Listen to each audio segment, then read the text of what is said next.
Saludos. Comienzo el programa, ustedes saben que estamos en esta mortandad cotidiana. Se nos fue Eli Méndez, cantante de Lavillo. Mi fiesta de graduación de 5º año, él cantó allí, la recuerdo. Y también Carmela Eleizaola. Usted dirá, ¿y esa señora quién es? La señora era diseñadora del Diario Nacional y yo trabajé muchísimos años con ella. Ayer cuando leí a Chomen, su hijo, que dio la notificación, me produjo un profundo dolor y quiero aquí, comenzando el programa, decirle a Carmela que la quiero mucho, que siempre la recuerdo en positivo, y a toda su familia, que son todos amigos míos en ECO. Miquel, todos, bueno, un abrazo y lamento mucho la pérdida de Carmela. Pero bueno, estamos en estos tiempos así. ¿Quién es un sobreviviente de los Andes? Porque él es así. Es Enrique Mendoza, y aquí está con nosotros. Yo hablo con él, nosotros hablamos cada rato. Sí, que, además, yo te quiero mucho y sí. siempre te he hecho caso. Y hemos estado en momentos, yo me acuerdo, Enrique, un día estamos en tu oficina, cuando se dio la abstención del 2005, ¿te acuerdas? Que llamó Manuel Rosales, estaba Teodoro, y todo el mundo retirándose porque había una tendencia hacia eso. Y han pasado muchas cosas. Te tocó dirigir la coordinadora y yo creo que por eso perdiste la gobernación del sur. Al final la gente te pasó una factura. 110.000 personas que habían votado por el sí, decidieron, le dio una tocoquera, que les hicieron trampas, que no sé qué, y decidieron no votar. Todos esos 110.000 vivían en Baruta, Chacao, El Hatillo, Leoncio Martínez, sectores de la clase media, y montaron a Diosdado. No es que Diosdado llegó con los votos del chavismo, ¿no? Diosdado sacó los mismos votos que había sacado en el referéndum, donde ellos perdieron, Miranda. Pero cuando 110.000 personas se retiran, por eso es que yo digo, ¿quién montó a Diosdado? Los abstencionistas. Ahora la abstención, fíjate, ahora todo el mundo te dice, tenías razón, porque se develó una película que es muy trágica. Lo lamentable es que se veía claro que se estaban cometiendo errores. La operación Gedón, un error gravísimo. Lo de la autopista, los topochos y la cosa, un error. Pero haber entregado la Asamblea Nacional para Guaidó era fatal, le estaba entregando su base de sustentación. Bueno, porque le convenía a Donald Trump el cuento de que Venezuela, Biden era comunista y ganaba Florida, pero entregaste y al final la política te pasa factura. No, y ahí vamos a ser claros. El 2015, teniendo nosotros un 4-1 en el CNE, o sea que era peor ese CNE que el que había ahorita. Entonces esto con el cuento que hay trampa, que CNE, que no sé qué, que no sé cuánto, se metieron otra vez a alimentar la abstención. En la abstención, mira, a mí me hubieran puesto una escoba con un coleto en la cabeza y me dicen que ese es el diputado que yo tengo, por el señor Coleto voto. ¿Por qué? Porque esto era un problema de impedir que tuvieran las 2/3 partes. Es decir, tú no puedes actuar irracionalmente en política. Así es. Y la abstención es una irracionalidad dentro de agendas que a veces yo no sé si todos los que comparten esa agenda de la abstención son demócratas o no, porque eso que tú estás diciendo al comienzo es cierto. Yo viví cosas como esta. Un día vine acá porque tenía, creo, un programa de televisión y me dicen y que, mira, ¿qué sabes tú de que una hacienda allá en El Hatillo hay unos llamados, los que se terminaron los paracachitos. Los paracachitos. Se habían traído 100, 200 hombres de Colombia, metidos en unos autobuses que pasaron todas, yo no sé cómo pasaron todas las alcabalas, y los meten en una hacienda. Se puso la fama porque de dónde venían los cachitos, lo que les daba, pero en el fondo eso es un acto irreparable. Después yo me acuerdo que la Policía del Estado quedó recogiendo paracachitos que se quedaban varados por ahí sueltos. Sí, los metió en las montañas del Hatillo. Y entonces yo di orden de que yo quería saber toda esa historia. Entonces, antes de entregárselo a los cuerpos de seguridad del Estado, los mandábamos para la Policía del Estado, donde los interrogábamos y los filmábamos. Todas esas filmaciones después se las tuve que dar, se las di a la embajadora de Colombia, pero era la cosa más absurda. Unos venezolanos pagando mercenarios en la frontera, entonces para que vinieran hacer, y es el mismo libreto De la Macuto. Operación Gedeón. Igualito. El mismo libreto para unos grupos, que uno que va a saltar el helicoide, los otros van a saltar Miraflores, hay que secuestrar yo no sé quién, hay que matar yo no sé quién. Pareciera que el orden de los factores no altera el producto. Entonces tú dices a veces, que primero hay que quedar claro si esta lucha es por vía democrática o no es por vía democrática. Yo me acojo a la vía democrática y yo no puedo aceptar que hay personas que hablan irracionalmente, y yo sé que les molesta eso, pero lo siento, no puede ser que interpretan la política de acuerdo a como el problema que tenemos nosotros, que no lo tuve yo, gracias a Dios, que también habían agendas personales. Hubo agendas personales que se metieron de unos años para acá, que no las llegué a tener en el periodo que me tocó dirigir la coordinadora. Además, todo el mundo remaba tú para manejaste, fíjate una cosa, que Leopoldo López propone una nueva plataforma, porque Leopoldo se da cuenta, tú lo ves, yo que lo he venido siguiendo en las declaraciones que ha dado, él ha ido editando el discurso, elecciones. Claro, la elección presidencial, que visto todo lo que está ocurriendo, eso se ve muy difícil que tú vayas por un acuerdo con Biden cambiarlo por elecciones. Pues no estás en una posición de ventaja para eso. La perdiste, la tuviste. Si Guaidó hubiera arrancado con elecciones presidenciales de una sola vez, a lo mejor las tuviéramos, porque tenía una fuerza para eso. Pero Guaidó se puso a defender el interinato. O sea, él se creyó presidente y se puso a defender eso. Y anda en eso. Ya fíjate que le dice a Leopoldo, no, que unidad ni nada, si aquí estamos todos los que estamos, esto está bien, lo que está bien no se cambia. Entonces, ay, Dios mío, Mira, este está fuera de foco. Yo que soy observador y estudioso de estas cosas, la Asamblea Nacional murió el día que hubo la pelea esa donde de Guaidó con Parra con Guaidó. Cuando saltaron las Bueno, todo ese día murió la Asamblea. Era imposible, dentro de los números, que tú pudieras hacer quórum de un lado y de otro. Entonces empezaron a inventar ahí de lado y lado una cantidad de personas para incorporarla, violentando todo el sistema de interior y de debate. Es decir, ahí murió la Asamblea Nacional.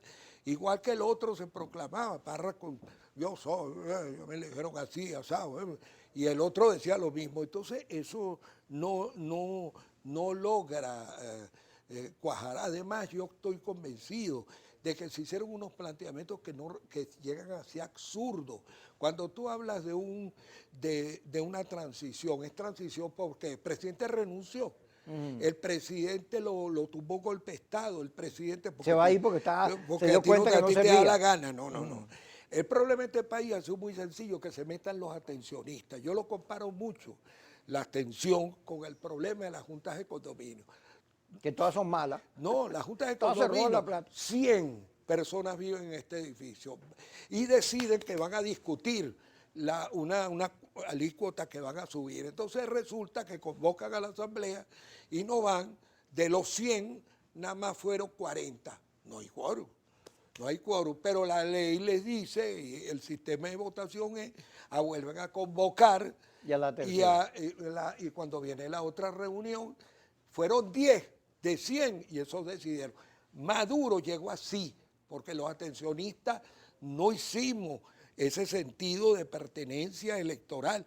Y entonces ganó, hubieran ganado, con los 4 gatos que ganó, y no se dan cuenta de esto. Esto que acaba de ocurrir el 6, yo digo que el 6 y el 12 fue el mismo desastre. El mismo desastre, la abstención ganó y lo del 6, bueno, fue un desastre, pero lo del 12 también fue otro desastre. Y no me vengan con cuentos porque yo sí tengo la cifra que la empresa norteamericana o la fundación que pagó para pagar ese proceso de consulta, cuáles fueron las cifras reales. Entonces tú no puedes estar inventando que hay 6 millones cuando ahí no llegaron ni a 3. Bueno, vamos a seguir en el análisis porque hay que hacerlo. Ahora, fíjate, escucho una grabación de Joaquín Marta Sosa. Tenía tiempo de saber de él, pero yo le tengo mucho respeto. Yo también. Tú también, ahorita estamos hablando. Sí. Bueno, pero cuando regresemos yo te comento la anécdota en una entrevista que le hizo Elías Santana. Ya estamos con ustedes.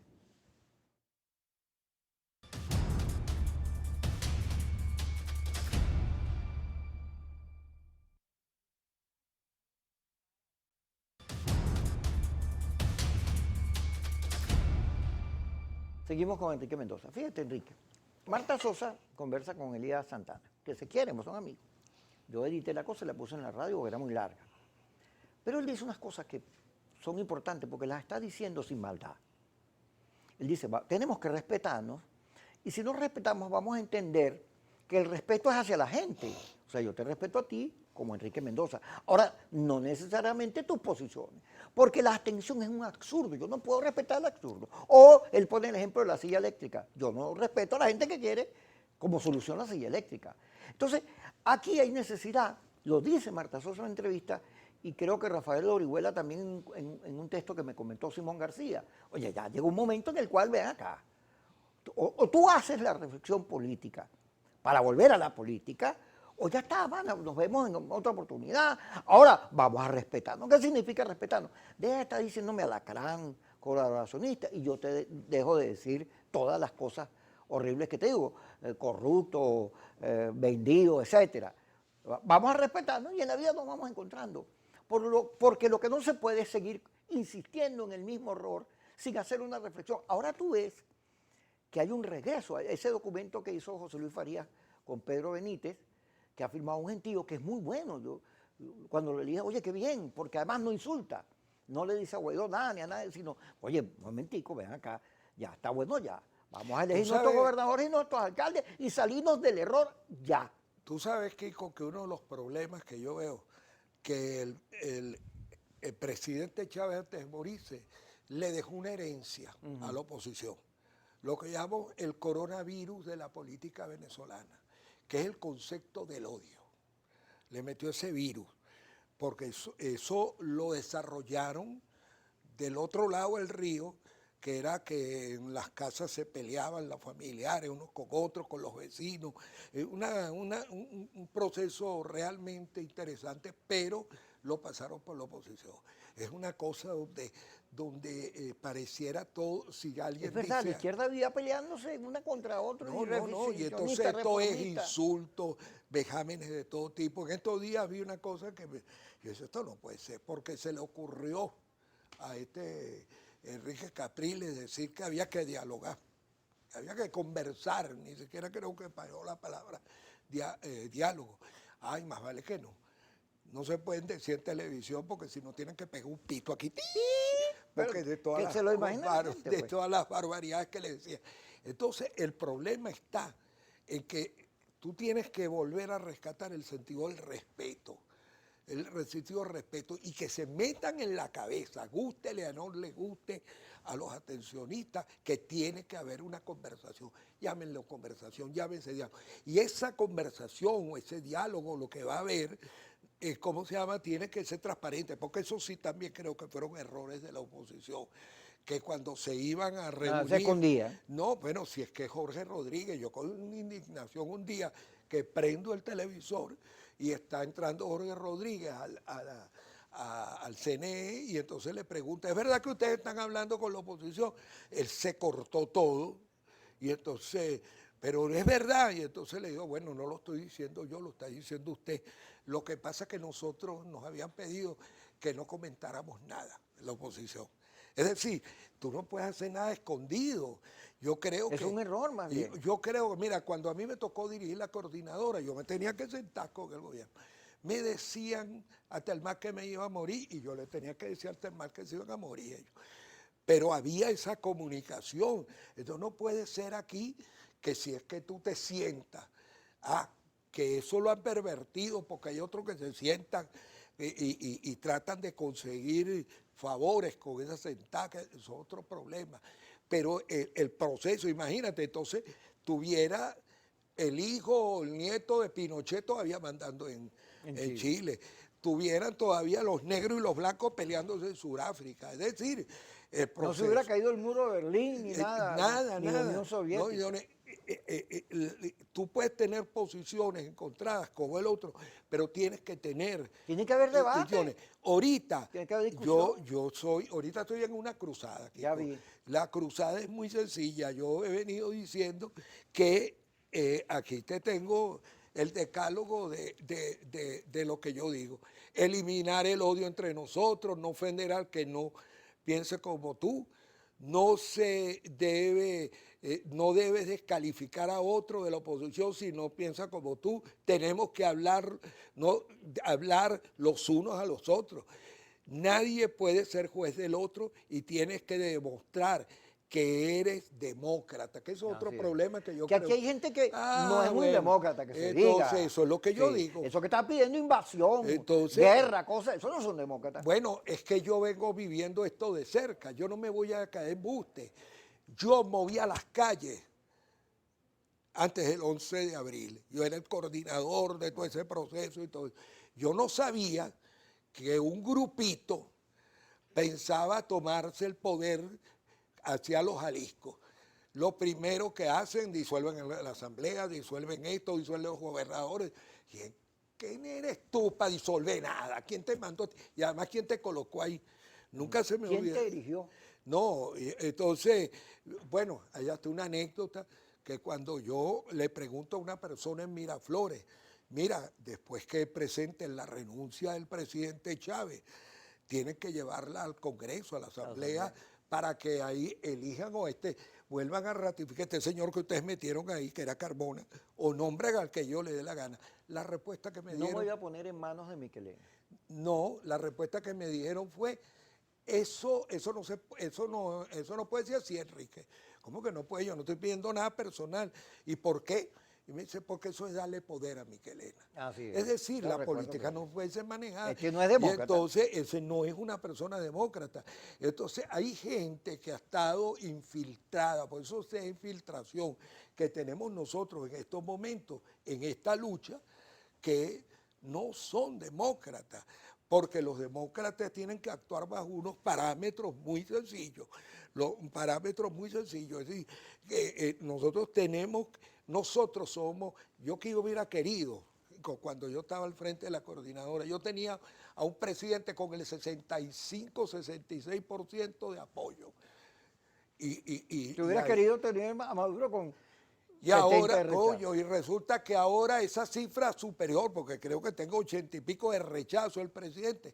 Y resulta que la oposición no logra nada porque hay unas agendas personales de mucha gente que quieren obligar a los demás que tengan lo que yo tenga. Yo estoy ahorita en una lucha porque podamos sentar un punto de encuentro. No va a ser fácil. Ahora, quiero que me expliques algo. Fíjate, que yo, porque además... Yo le tengo mucho precio a Henry Ramos, es un buen político. Manuel Rosales, ya sacó, por cierto, una cuña, tú no la viste, una cuña diciendo su logro como gobernador de Zulia, como anunciando que va para las elecciones. Y Maduro dijo, regresan los dinosaurios, pero en todo caso, Manuel Rosales es un buen político. O Julio Borges, que cuando en el 2005 no fuimos a votar, él fue a votar. Pero ¿cómo esta gente tan inteligente, tan pensada, que no son unos improvisados jefes de partido, se callan frente a la Operación Gedeón, que fue un desastre? Que además, ¿qué es eso que tú vas a contratar unos mercenarios? Por Dios, eso es indigno. Pero además, los paracachitos no, los cambures, sí. Los cambures. Ahí en la autopista que no fue nadie, más bien la gente, los policías, los guardias que están ahí peleándose para llevarse los camiones, y todo el mundo sacudiéndose aquello. O lo de la ayuda humanitaria. No, que sí, que va, terminó. O sea, ¿cómo es que ese error de haber entregado a la Asamblea, que lo dice la Unión Europea cuando es que usted ya no es ni diputado? O sea, ¿cómo es que todos esos pocos horrores los dejaste pasar? Bueno, me lo voy a explicar cuando regresemos. ¿Cómo no? Vamos al corte, con Enrique Mendoza.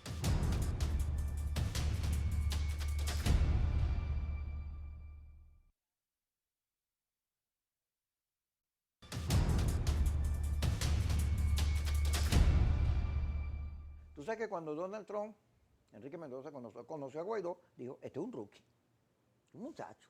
Entonces, hay una cantidad de errores, uno tras otro. No hay aciertos, puros errores. Metidas de pata, pero que no las puedes ocultar. Además, en todos los periódicos del mundo, en el Washington Post, en el ABC, en el país aparecía. Mira que se fueron para la autopista y no sale un solo militar. Entonces, ¿Cómo es que estos jefes del G4, que son unos políticos inteligentes, cómo es que pasan uno tras otro, y no hay una reflexión pública al respecto?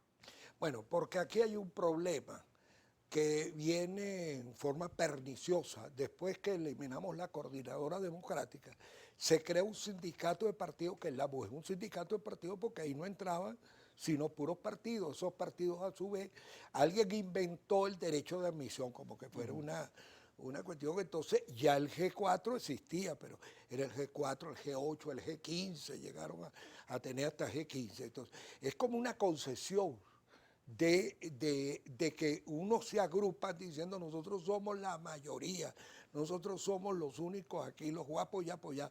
Gracias a Dios que ahora este es como el cuento de Blancanieves, esto es de puro enano.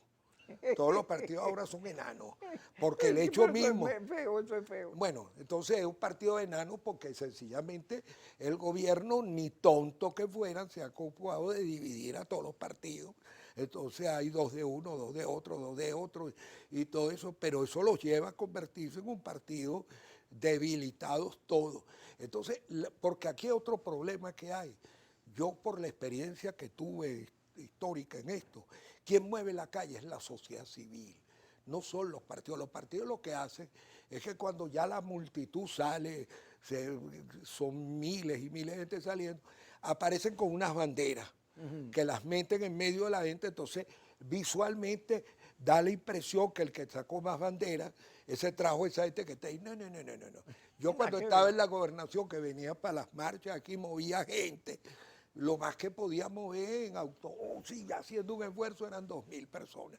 ¿Y dónde salían Pero entonces? esas marchas eran grandísimas. Bueno, pero ¿de dónde salía el resto de la gente, Kiko? Porque esa gente salía espontáneamente. La sociedad civil no se le ha respetado como se le tiene que respetar. Ahora, yo estoy de los que creo que han pasado tantas cosas, que es mejor borrón y cuenta nueva. Ahorita hay una nota de que yo me voy enterando que todos quieren participar. Sí, ahora hay los un que retorno votaron del el 6 y los que no votaron. Los que votaron el 6 andan diciendo que no se van a calar, que vengan los que no votaron. Eso no es tu problema, No, chico. La eso unidad, es necedad. eso tenemos que conformar una fuerza necesaria. En Miranda estamos haciendo un esfuerzo, reunimos primero... Pero hay como 4 candidatos, Cari. Bueno, reunimos ahorita los 12 partidos que están, que hicieron vida y están haciendo cola, que por cierto creo que esta semana el Consejo Nacional va a anunciar nuevos partidos que estaban ahí bajo carpeta esperando, que no pudieron participar en el otro proceso. O sea que esto va a seguir viendo.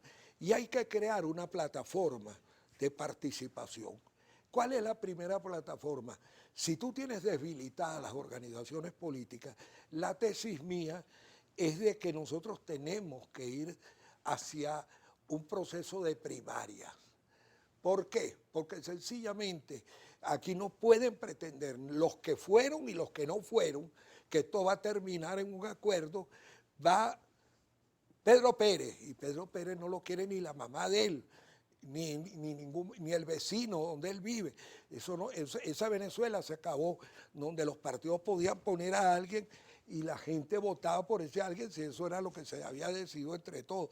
No, yo creo que aquí hay que rescatar los liderazgos municipales. Pero hay un problema, Enrique. Fíjate, las primarias, las veces que se han hecho, oye, generan, como se dicen de todo, generan fracturas. Luego, no hay recursos para estar pagando eso. Ya, bueno, pero... Y además, las organizaciones están muy debilitadas. Y luego, oye, aquí hay unos gobernadores, por el caso de los gobernadores, también de los alcaldes, oye, que se han fajado, han resistido sin presupuesto, están allí. Entonces tú deberías, por lo menos, en términos de consenso, reconocer eso. Bueno, pero es que si esto no lo hacemos por esa vía, aquí va a venir un desastre. ¿Por qué? Porque, entonces quiere decir, tenemos 4 gobernadores, quiere decir que esos 4 gobernadores, 2 creo que se ubicaron para ir a estas elecciones, 2 no se pronunciaron. Entonces, los que no se pronunciaron, eso hay que decir que los morosos tienen liderazgo y tú se los tienes que respetar. Entonces, la tesis mía es que primero, acuerdo por escrito. Es decir, todo el que quiera ser candidato se puede presentar. Siempre buscarán los ¿Cómo recursos. Goliath? No, y buscarán los recursos, porque igual que han tenido algunos, aquí tengo entendido que por ahí andan pagando activistas a dólares, están pagando activistas a dólares ¿cómo se llama? El G4 parece que tiene un colchoncito ahí para darle a cada partido y hacer actividades. Hay cosas que mejor no lo digo. Mejor no lo diga, no porque lo se llama diga. de la comisión esa que estoy investigando. No. Y además porque que se trata de sumar. Ajá. Yo creo que hay que crear un punto de encuentro donde todo el que quiera ir, no me importa si votó el 6, si votó el 12. Perdón. Vamos. Una relación, ok. Para que se metan los mejores. Y esos mejores pueden servir como una punta de playa para motivar a la sociedad civil, porque no van a pensar que ni del este lado los partidos que nada más votaron, ni aquellos que no votaron, ellos así cada uno por su lado. Ahora, esa es la única vale plata que tenemos. Fíjate que la abstención, cuando tú la desmenuzas, la abstención militante puede estar entre 25 y 26%. Los que no votan nunca están en 27, eso están contados. Pero de ahí en adelante, los que se fueron, los que estaban enfermos, no tuvieron plata, qué sé yo. Pero hay un grueso que la abstención dice, no los quiero a ninguno. Y tiene Estoy razón. harto de todo. Ustedes lo que han hecho es mentirme y me han prometido un poco de cosas. Me elevan la esperanza y después resulta que todo es mentira. Nunca dicen la verdad, no reconocen errores. No los quiero. Ese no los quiero. No solo los vas a convencer con unidad. Ahí hay un problema en la política. Claro, pero lo que pasa es que tenemos un problema, el más grave de todo, que tiene la oposición en estos momentos, es frente al país como tal. Es decir, tú tienes que tener un mensaje alternativo. Y un mensaje alternativo pasa por algo que para mí es vital, que un país donde los niveles de pobreza ya están en 80 y pico, donde los índices que están colocando de hambruna de esto cada vez dan hasta pena que Venezuela esté saliendo en eso. Tú tienes que tener un mensaje alternativo. Yo quedé muy frustrado cuando hicieron un acto en el aula magna, donde pudimos tener un intento de abrir un boquete de esperanza para la gente y se pusieron a hablar de petróleo y economía. ¿Qué le importa a un hombre de un barrio o a una mujer de allá metió en un caserío ese mensaje, o a una mujer en la clase media que está sufriendo, o cualquier familia? Entonces es como divorciado de la realidad. Y una de las cosas que yo aprendí, que son parte de los secretos de Estado, de esas cosas que uno tiene, cuando estábamos, que todavía Chávez no se sabía su destino final, si iba a caer, no iba a caer, no había nada pasado, nada de eso que terminó pasando, vino una comisión del Banco Interamericano de Desarrollo. Yo puedo decir, a lo mejor el banco no podrá... Espérate, déjalo ahí que está bueno el cuento. No se pierda el cuento del Banco Interamericano, que es uno de los secretos bien guardados de Enrique Mendoza. Vamos al corte y ya estamos aquí con ese secreto.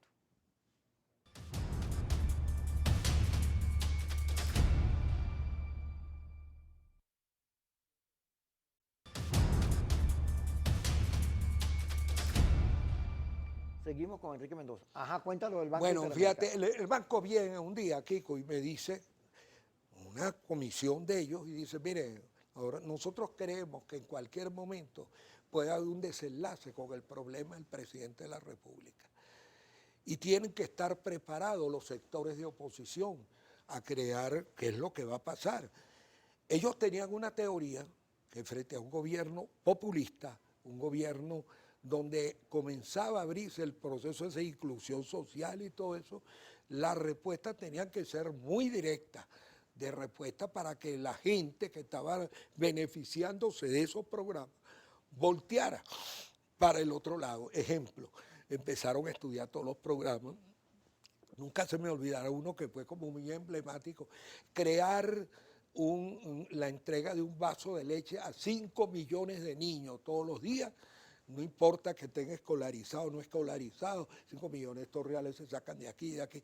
Era como para que la gente volteara. Sí, para que todos esos beneficios ¿Qué es lo que del está gobierno de pasando Chávez acá? no se perdieran, sino que estuvieran superados. La gente allá abajo está prácticamente en una situación tan crítica que la bolsa CLA, que algunos que como no la reciben ni les importa, no, la bolsa CLA es lo que ahorita sostiene a millares de familias en este país. Entonces tú no puedes despreciar la bolsa CLA. No, cuando llegaron hasta unos bárbaros a decir que eso y que lo iban a eliminar. No, no, no. Lo que tienes es que plantear una alternativa. Tú tienes que demostrar que tú le vienes a dar a los que más necesitan posibilidades de esperanza, de algo mejor. Nosotros, lamentablemente la oposición, los programas que hemos hecho. Ahora, pero fíjate lo siguiente, Enrique. Mientras la oposición está ahí en la sopa esa, quemándose, sin poder salirse, el gobierno viene haciendo unos giros que apuntan a atacar el tema económico. Maduro anunció en estos días que la ley antibloqueo había recibido más de 300 ofertas de grandes empresas. El discurso de Jorge Rodríguez en estos días, a propósito del 4 de febrero, se pone a pelear con el del Partido Comunista, porque le hace unas observaciones y están hablando, bueno, de que allá hay un saboteo, la izquierda trasnochada, que acusa a Maduro de derecha, de vendido el imperio. El gobierno tiene también unos problemas que se unificaron. Dice Maripili Hernández que el gobierno se unificó cuando apareció el imperialismo. Cuando apareció Guaidó con el imperialismo, el señor Trump al lado, no, así no. Porque tú sabes que es una cosa, que hay un problema que lo están pagando bien caro y le va a costar mucho, quién sabe cuántas cosas más le va a costar. Mientras los gobiernos de izquierdas, radicales o no radicales que teníamos en América Latina y América Central, se colocaban, Venezuela tenía el suyo, ninguno de esos gobiernos, no me van a decir a mí que el señor que estaba en Nicaragua, que está en Nicaragua, no es más radical y con testimonios de vida, de que era un guerrillero y todo eso. No me van a decir a mí que Evo Morales, que Evo era también un hombre radical y todo eso. Es decir, tenían un comportamiento del mismo Correa, que allá padrinó uno en estos días. Bueno, pero esos países tenían índices de crecimiento económico. Y democracias estables. ¿Y cómo se llama? No la de Nicaragua, pero las otras sí. Bolivia venía teniendo una tabla de crecimiento económico. ¿Qué pasó? Cuando tú los estudias, resulta que estos señores seguían luchando por la cuestión social, pero no se metieron con el aparato económico. No fueron a pelear con las empresas, con el comercio, con todo el mundo. Entonces resulta, se les metió una lumpia en la cabeza a los asesores de Chávez y empezaron a creer que el Estado podía tener empresas, pasé desde jugo, pasando por esto, pasando por aquello, cuántas cosas había. Es decir, acabaron con el aparato productivo del país, que es lo que entiendo yo que están intentando hacer. Parece que por ahí viene devolverse, no les queda otro remedio. Claro, la gente critica eso, después que lo quebraron, bueno, pero si se devuelven, bienvenido sea todo lo que se pueda devolver. Pero el otro problema grave, que me lo enseñó a mí un empresario hace 11 años, fue que yo no me preocupara de ver cómo iba yo a sacar a Chávez, que me quedara tranquilo con todo lo que iban a hacer, porque nada de lo que iban a hacer iba a llegar, iba a funcionar. Y me desarrolló la teoría de la mediocridad. Me dijo, en la Rusia soviética, en la Rusia comunista de su época de esplendor, buscaban a los mejores. Y por eso salieron primero fuera de la tierra, todo eso, descubrimiento y todo eso, era la forma en que buscaban a los mejores. Y en los países capitalistas eso es un bien agregado permanentemente, que es lo que llaman la meritocracia, buscar a los mejores. Eso que es un valor agregado, sin entenderse los dos sistemas, el comunista y el capitalista, resulta que Chávez hizo de eso un antivalor. Y entonces fabricó un nuevo valor que es la mediocridad. No interesa que tú estés preparado. Hay una empresa aquí, esta es una empresa importante del Estado.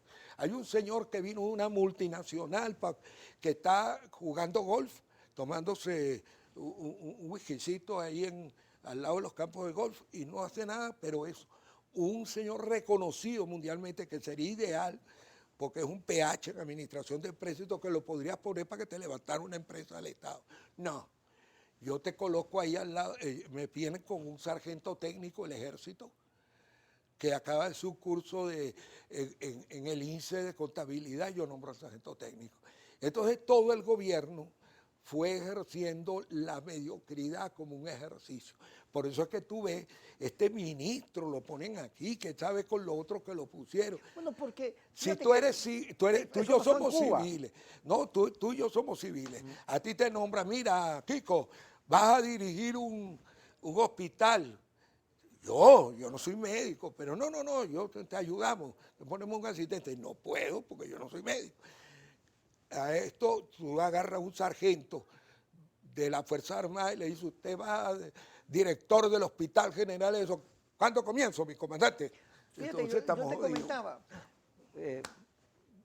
pon un pitico aquí. Mira, en la Revolución Cubana, como la revolución estaba bloqueada al acecho del imperio, los cuadros eran en los cargos importantes del Estado.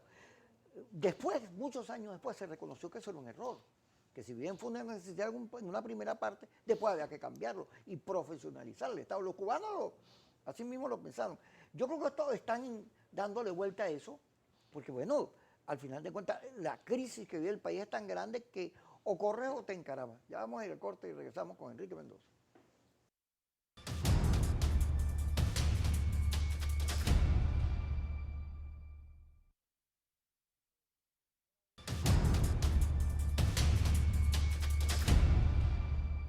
Seguimos con Enrique Mendoza. Enrique, fíjate, ya que este es el último negro. En los procesos que tú mismo nombraste, Polonia, Sudáfrica, todos esos procesos de paz bien estudiados, se dieron porque la oposición, o las oposiciones de cada país, convenció a una parte de su adversario de que por el país había que producir procesos de transformación y de cambio. Si tú insistes en decir que el gobierno es narcotraficante, que son unos ladrones, no sé qué cosa, y los calificas sin juicio, sin nada, porque aquí el estilo de los americanos es así. A Maduro le pusieron precio a la cabeza y se busca. Ellos hacen eso con los árabes, con todos los que consideran terroristas y le van poniendo etiquetas. Pero eso tiene un problema, que a la hora de debatir, ¿cómo te sientas tú con alguien que está malo?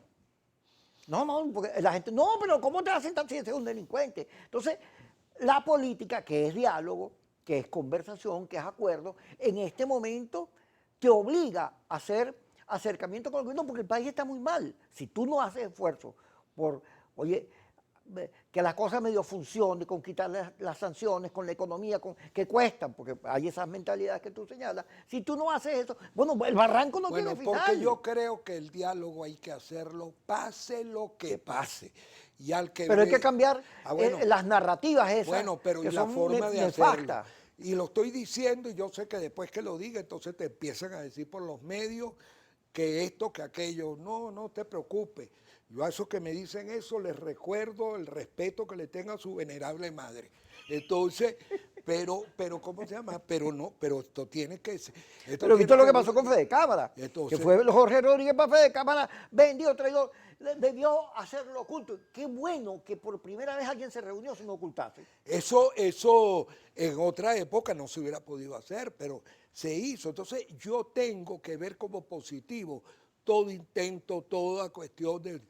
Aquí se han cometido tantas torpezas, Kiko, que en una oportunidad de estas de diálogo, el gobierno estaba dispuesto que le aceptaran los cronogramas que habían de elecciones de las elecciones de la asamblea, de alcaldes, de gobernadores, de todo eso, y metían ese mismo contexto de discusión, ¿cómo se llama?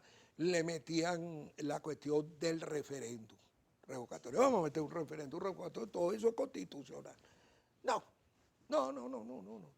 Elecciones presidenciales. ¿Quién carajo? Por no decir, para no me pongan el pito, porque allá arriba tienen una persona ya pegada en un pito. Nada más porque te conoce. Sí, tienen a alguien con un dedo metido en un pito. Entonces, pero ¿qué es lo que pasa? Yo estoy convencido que contra viento y marea, yo les voy a pedir, por favor, a los que no creen que por vías democráticas podemos resolver este problema. A los que no creen en la democracia como un concepto global de teoría, que no se estén metiendo en esto, que dejen que todo ciudadano que sea demócrata pueda participar en este proceso hacia la búsqueda de una salida que yo creo que se puede dar, pero hay que crear las condiciones. No puede ser que todos los días son unas descalificaciones, ataques burdos de unos contra otros, insultos a cualquier... Yo soy un creyente del voto y voy a dar mi voto porque no soy amigo de la abstención y punto. Y entonces yo voy a dar mi voto, bueno, te dicen hasta el mal que se va a morir, que tú eres agente del gobierno, que tú eres esto. No. Yo creo que el ejercicio del voto, fíjate lo que acaba de pasar en estas últimas elecciones. Ellos venían de sacar 6 millones de votos. Y ¿cómo se llama? Sacaron de 3 a 4. Si nosotros hubiéramos participado masivamente, no lo rapamos. No. ¿Y qué ganamos con esa abstención? No, y hay que preguntarle, ¿cómo estaría mejor el país? ¿Con una asamblea distinta a la que está o con la que está? Y le dieron las 2/3 partes. Ahora viene estar todo el día uno cabildeando ahí para que no metan los consejos comunales, esos que quieren meter, para que no metan leyes que se habla de que por ahí están preparando una ley contra la educación pública y privada, que no vengan como andan por ahí unos trasnochados también preparando acciones contra la propiedad privada, porque viven algunos con esas lumpias montadas. Yo creo que aquí, ¿cómo se llama? Nosotros tenemos que ir hacia un proceso de diálogo por las buenas, por las malas. Y además, cuando hablamos de eso, tiene que ser con gente que esté dispuesta a dialogar y siente que no esté buscando nada. Porque ese es otro problema, que pareciera que los que se meten a veces a dar señales tienen agendas personales. Las agendas personales hay que echarlas a un lado. Lo lamento, pero la agencia personal como yo... ¿Qué opinas tú de esta investigación que dirige José Brito sobre los dineros que están afuera, las denuncias de corrupción? ¿Qué crees tú de eso?